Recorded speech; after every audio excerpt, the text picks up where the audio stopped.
Hola, ¿cómo están? Hace mucho nació en vivo, no me conectaba realmente a las redes. Entraba rápidamente a hacer algún comentario o a pelearme con alguien por algún tema.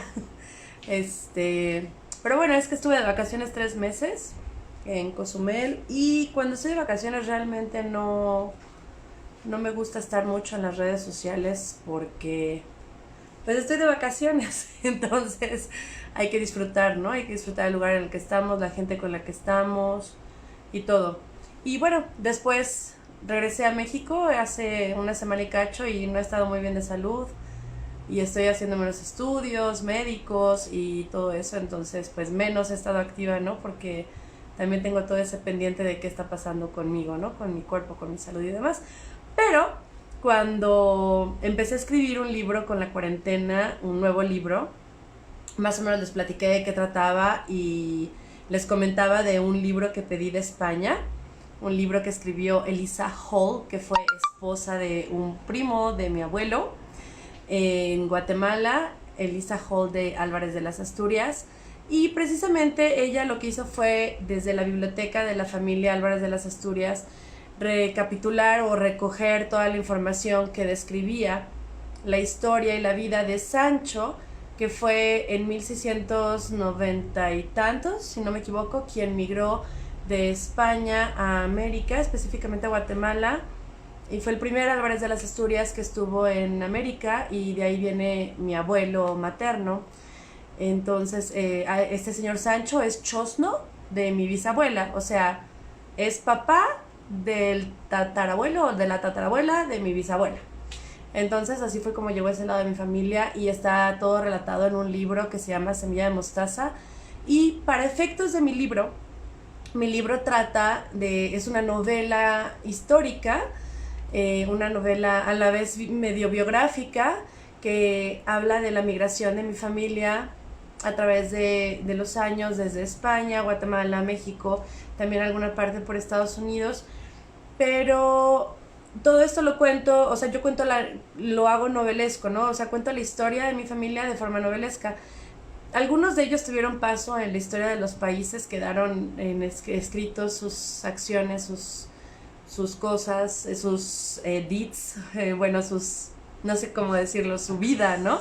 Por ejemplo, un tío o primo de mi abuelo que se llama Miguel Álvarez de las Asturias, él es un premio Nobel a la Paz, él luchó mucho en Guatemala por los derechos civiles y curiosamente él iba en contra de un gobierno que a la vez era el presidente, era súper amigo de mi bisabuelo materno, mi bisabuelo de mi abuela materna, quien era director de la Policía Nacional en Guatemala. Entonces eran como puntos contrarios y es muy curioso que dos familias que se encontraron en la historia de Guatemala, unos para bien, otros para mal, hayan terminado casándose, viniendo a México y hey, aquí estoy gracias a esa unión extraña. Entonces todo eso lo platico un poco en el libro. Y bueno, para toda mi investigación, porque obviamente estoy haciendo un chorro de investigación histórica, tuve que adquirir este libro que escribió Lisa Hall de 1936 y lo encontré en España. Y de hecho fue un regalo de mi novio Beto Coyote, de cumpleaños. Él me lo regaló porque pues obviamente no fue barato. Y quería hacer el unboxing porque llegó justamente cuando yo estaba en Cozumel, desde España. Miren qué bonito. Y es del Asilo del Libro, Librería Anticuaria, calle San Fernando 14, 46001 Valencia.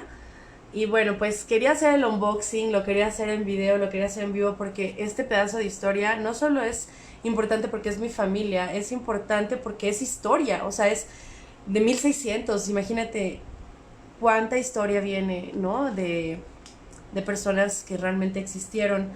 Yo siempre he sentido un poco de tristeza de que las personas terminen siendo un número, una fecha y nada más, ¿no? Así como fulanito de tal vivió, nació en tal y murió en tal y tan, ¿no?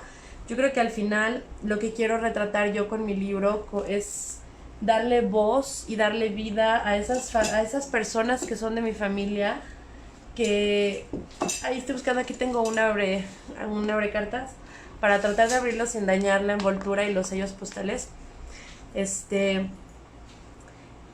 Y pues trato de darle voz y vida, ¿no? Porque cuando te cuentan de tu familia, cuando te cuentan, no, pues es que tu bisabuelo esto, tu tatarabuela lo otro, tu no sé qué, pues obviamente te imaginas a la persona y ves las fotos y sientes como algo bonito, ¿no? Pero al final nuevamente son solo nombres, ¿no? Y al leer sobre sus vidas, al estar haciendo toda esta investigación histórica, pues estoy descubriendo cosas que vivieron y emociones que pudieron haber tenido y es lo que estoy retratando y la verdad es muy, muy, muy, muy bonito todo esto que estoy viviendo, esta etapa de como escritora. No solo por la investigación tan profunda que tengo que hacer y el estudio de la historia, de la época, ¿no? Porque para retratar una época tienes que saber cómo se vivía, qué noticias habían, qué eventos sucedían, qué gobiernos estaban, qué tipo de gobiernos eran, cómo se vestía la gente, cómo hablaba, qué comían, qué tomaban, qué ópera estaba de moda, ¿no? Y es muy bonito porque también yo no conozco mucho de la historia de Guatemala, al final mi familia terminó en México y todos los demás países que pisaron pues para mí son desconocidos. Y conocer toda esta historia de Guatemala y de España que yo desconocía de parte de mi familia es muy bonito y también de los eventos históricos del país, porque al final son cosas que no nos enseñan a nosotros. En cada país te enseñan la historia de ese país y un poco de historia universal, ¿no? Cuando la historia universal es, por ejemplo, la guerra mundial y demás, pero no me estoy tardando a propósito, es que de verdad quiero abrirlo con muchísimo cuidado. Discúlpenme, estoy súper, súper nerviosa de abrir esto. Ahí voy, ahí voy. Y me encanta porque pusieron las estampillas en una hoja aparte, de forma que esta hoja yo la puedo guardar. No está en el empaque del libro, ¿no? Y eso está increíble. Y bueno, como les decía, la historia de otros países no nos la cuentan completa ni igual. Un ejemplo que tengo es hablando hoy del Día de la Raza. Es que en España la historia que les cuentan de cómo conquistaron México es completamente distinta a la historia que se relata en los... que relatan los mismos conquistadores, ¿no? Ay Dios, estoy en la lela hoy. Un momentito, me están soplando porque estoy de verdad... Ah, ya. En las crónicas de los... Ay, creo que se llama Fray Bartolomé, ¿no? El que hizo toda esta... Uno de los libros más importantes que hay. La verdad es que ahorita, les repito, estoy en la lela y no encuentro muchas palabras. He sufrido dolores de cabeza los últimos 3 meses y ahorita de hecho tengo dolor de cabeza y de verdad no le deseo ni a mi peor enemigo vivir con dolores de cabeza como yo. Y estoy medio en la lela por eso. De hecho, si ven que tengo los ojos medio llorosos es porque, híjole, constantemente tengo así como el feeling, ¿saben? Pero bueno, en todas esas crónicas nos cuentan lo que realmente sucedió en América cuando los españoles colonizaron. Pero no lo cuentan igual en España. En España les hacen creer que nos hicieron un grandísimo favor de venir a todo lo que hicieron y que nosotros sabemos. Y es muy curioso porque siempre en estas épocas, gente que conozco española, muchos amigos españoles, mucha familia española, siempre como que están los que sí entienden que realmente fue algo muy malo todo lo que pasó al nivel de Hitler. O sea, eso, yo creo que eso es muy importante que comprendamos, ¿no? El genocidio es genocidio. No importa con qué afán. ¿Sabes qué? Amor, ¿me prestas unas tijeras? Eso está imposible de abrir con abrecartas. Gracias. ¡Producción! Vamos a darle crán al alacrán. Bueno, les decía, mucha gente justifica lo que pasó en América durante la conquista. Yo sé que en toda conquista siempre ha habido abusos de todo tipo y precisamente ese es el problema, ¿no? El problema es que en las conquistas hay mucho abuso de parte de las personas que están realizándola y no importa quién haya ganado, no importa que nos hayamos mezclado, no importa que seamos ahora, realmente hubo un daño muy grande y además es un daño que a la fecha de hoy mucha gente no comprende que continúa. Y ahí es donde entra mucho una parte de la historia de mi libro que ahorita les voy a contar. Yo creo que con todo esto que mucha gente se quejó que bajaron la estatua de Colón para protegerla, el INBA y el INA, porque la Ciudad de México, el gobierno pidió que la protegieran porque hubo amenazas de que le iban a tirar. Mucha gente aseguró que la quitaban falso patriotismo de parte del gobierno actual y no, nada puede estar más lejos de la realidad. La realidad es que nos la quitaron para protegerla por esas amenazas.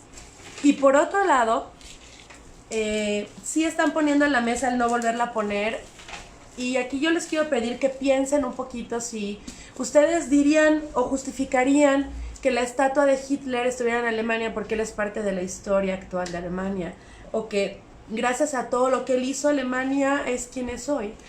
Yo creo que cuando una persona comete un genocidio, un crímenes de odio a raíz de sentir que pertenece a un mundo superior, a una raza superior, a la que está conquistando, atacando, invadiendo, etcétera, yo creo que es un genocida. Yo creo que sin importar si mis abuelos son de donde sean o si mi familia es mezcla o no, cuando alguien dice, hinchis españoles, nos vinieron a dar en la madre, pues no habla de los españoles que conocemos hoy, no habla de mis abuelos, no habla de mis amigos, no habla de mis familiares, habla de 1492 cuando unos hijos de la fregada vinieron a matarnos. Entonces, como que justificarlos por el curso de que tomaron las cosas y decir, no, es que gracias a eso somos quienes somos y la mayoría no estaremos aquí porque dime quién es indígena originario. Híjole, el daño es tal que cuando vemos a alguien en la calle indígena hablando otro idioma, la gente lo trata mal, la gente lo voltea a ver feo, la gente se siente incómoda y los hacen sentir mal por hablar otro idioma. Incluso yo que trabajo tengo casa en Quintana Roo, he vivido en Quintana Roo y trabajo allá. Cuando alguien tiene acento maya, se burlan de él. Se burlan de ellos cuando hablan con acento el español. Y yo siempre he dicho que cuando alguien habla con acento, cualquier acento, pues debemos de respetarlo, porque significa que habla al menos 2 idiomas, no solo uno. Y esta gente crece hablando maya, español, y luego aprenden inglés y otros idiomas para poder vivir y trabajar con el turismo. Entonces, ese es el daño que causó no solo la colonia, sino todo lo que sucedió después. Ahí, por ejemplo, les puedo platicar que en mi investigación me encontré con una historiadora de Harvard y de Berkeley, súper afamada y reconocida, que hizo un libro en el cual aparece mi bisabuelo de parte de mi abuela materna, el que era director de la Policía Nacional en Guatemala en 1945, pero antes de eso intentó dar un golpe de estado en 1920 y él pasó a la historia como alguien bien ojete, literal. Fue un gobierno abusivo, fue un gobierno donde desaparecieron personas, fue una persona que tuvo en sus manos la vida de otras personas, de indígenas, y hasta lloré mucho cuando me enteré de eso. Perdón, pero fue un genocida. Y fue una persona que migró, que huyó de Guatemala, llegó a México, afortunadamente lo recibieron. Y digo afortunadamente porque aquí estoy yo, ¿no? Y yo no soy una persona parecida a él. Y ahí entra un poco lo que decíamos, el daño causado. Él, en este trabajo, en esta investigación que hizo esta historiadora de Harvard, ella me dijo, tu bisabuelo jugó una parte muy importante en la historia de América Latina.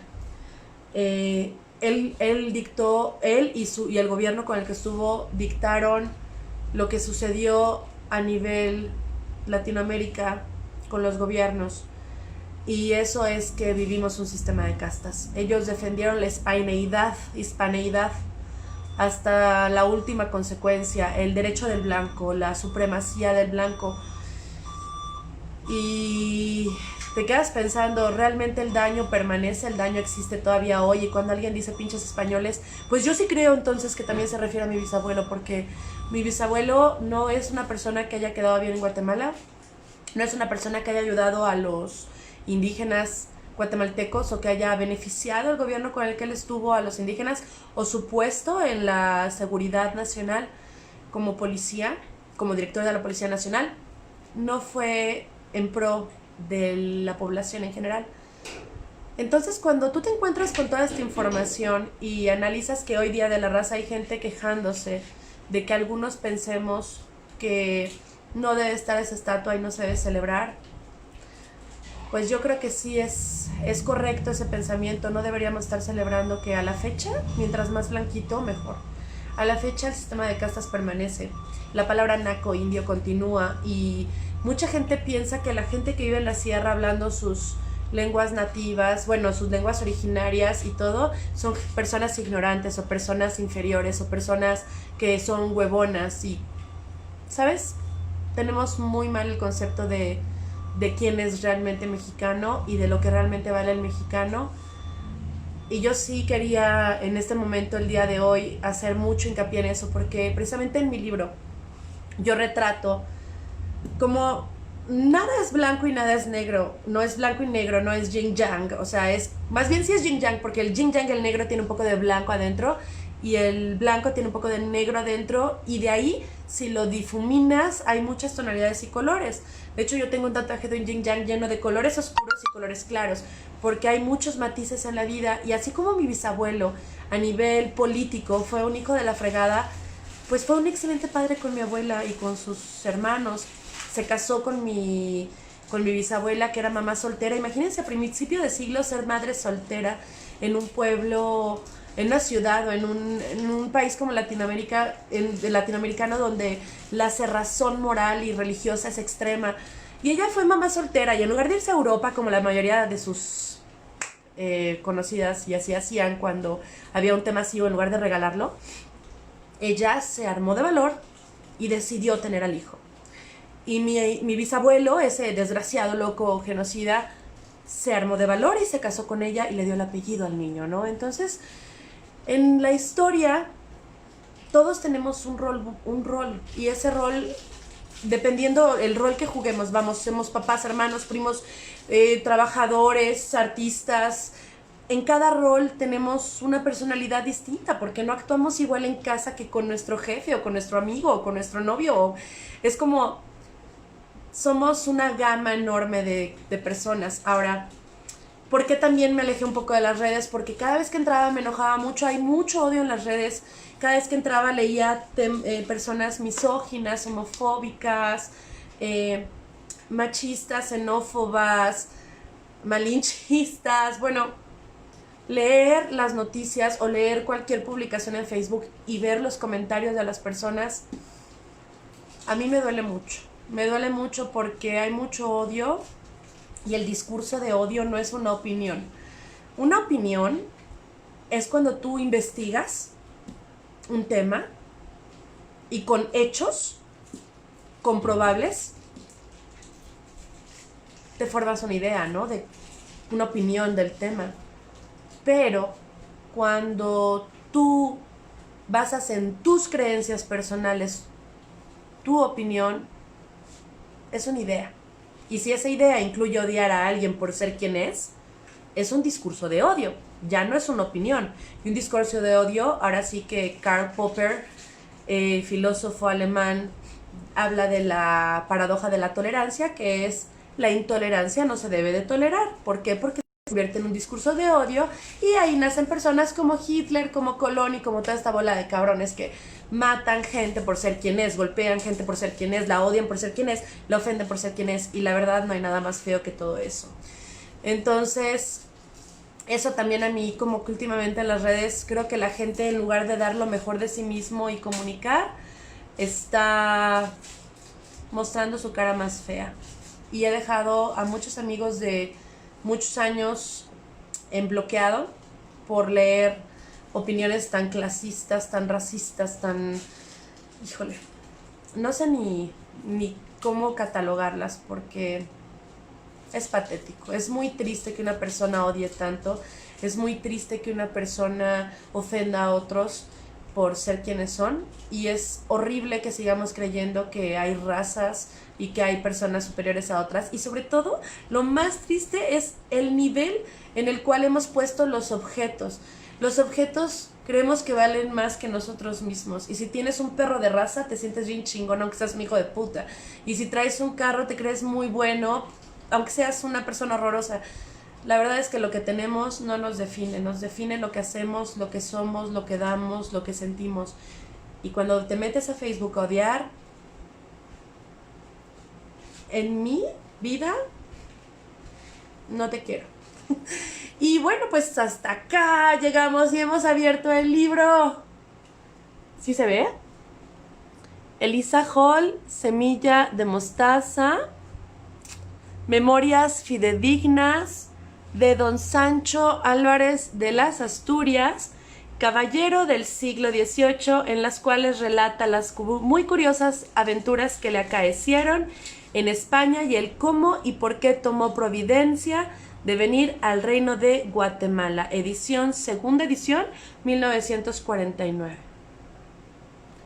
No conseguí la de 1936, pero tengo que tener mucho cuidado. Esto es una antigüedad y ya lo estoy tratando como si fuera lo que sea. Bueno, pues ya lo abrí. Aquí está en mis manos. Tengo que leerlo completito. Es una joya invaluable. Es una antigüedad. Me siento muy afortunada de tenerlo, de poderlo leer.